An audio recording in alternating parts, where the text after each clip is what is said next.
அப்ப மாறி மாறி அந்த ஈயக்குடன் முள் வச்சு கரெக்டான அந்த ஆயுதங்களாம் வச்சு அந்த வார்ல ஒவ்வொரு போர்ச்செயலரும் எப்படி பண்ணா போட்டி போட்டு அடிப்போம். அடிச்சு இழுத்து இந்த முதுகுல அடிச்சு இந்த வார் இந்த முன்னாடி வந்து எல்லா சதையும் என்ன ஆயிடுச்சா பிஞ்சு போச்சு. தோல் பிஞ்சு சதை பிஞ்சு அப்படியே ரத்தம்.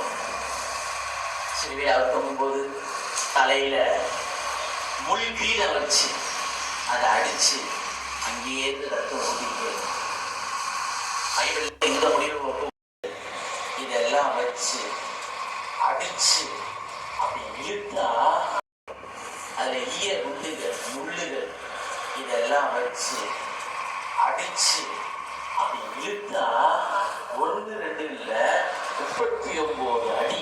இப்ப நம்ம 22 இந்த யோதனை நம்ம படிச்சிருக்கோம்.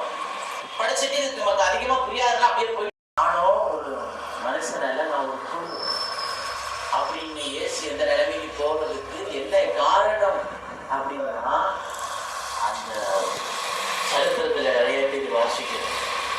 சரித்திர வரலாற்று ஆசிரியர் ஜோசிபஸ் எல்லாம் பைபிளில் இல்லாத நிறைய வரலாற்றுக்குரிய காரியங்கள் எல்லாம் ஹிஸ்டாரிக்கல் காரணங்கள் எல்லாம் 4 அடி அடிச்சாலே போதுமா ஒரு மனுஷன் செத்துருவானா, இல்லைன்னா மென்டல் ஆயிடுவானா, இதுக்கப்புறம் ஒண்ணுமே அப்படின்னு சொன்னாங்க. எல்லாமே வசனம் இருக்கு.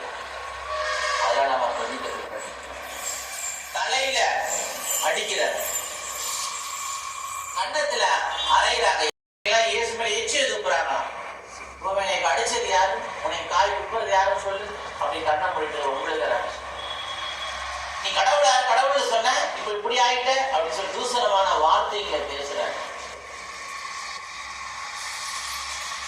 ஒரு நியாய விசாரியில முதுகுல பெரிய வார் எடுத்து சாதாரணமா ஒரு அடி பெல்ட்ல அடிச்சாலே பிள்ளைங்க அழுதுட்டு அதுக்கப்புறமா பிள்ளைங்க சரண்டர் ஆகிருக்காரு. ஏன்னா அடிக்கணும் இன்னும் நகை படிச்சேன் அப்படின்னு சொல்லி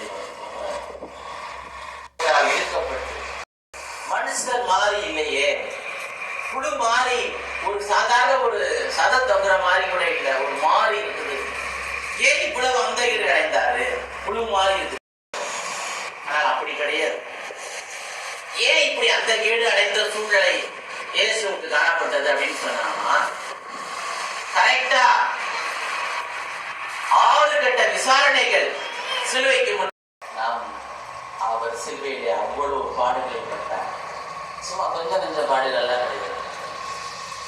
இந்த உலகத்தில் யாரும் அப்படி ஒரு பாடுகள் படாத பயங்கரமான பாடுகளை எல்லாத்தையும் சொல்ல நம்ம நேரத்தில் ஏசியால வசனம் போட்டிருக்கு. அந்த வசனம் நான் சொல்லவே விட யார் எடுத்து வாசிக்கிறீங்கன்னு பார்ப்போம்.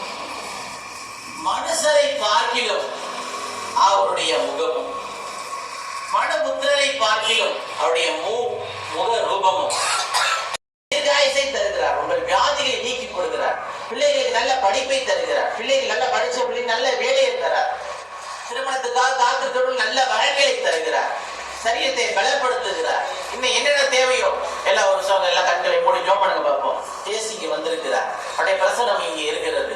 அவர் உங்களுடைய ஜெபத்தை கேட்கிறார், உங்களுக்கு பதில் செய்ய போகிறார்.